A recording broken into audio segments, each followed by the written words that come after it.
Hello everyone, Chef Marissa Catanzaro here. Today we're going to be making gnocchi alla Romana, which is potato dumpling. This recipe will be in my cookbook, The Next Generation. Let's get started. I'm just going to put the potatoes in a pot and cover them with water.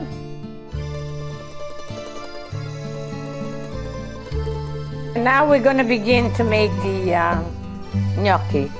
And I'm going to take the potatoes and I'm going to add the tablespoon of oil and gently beginning to mix them.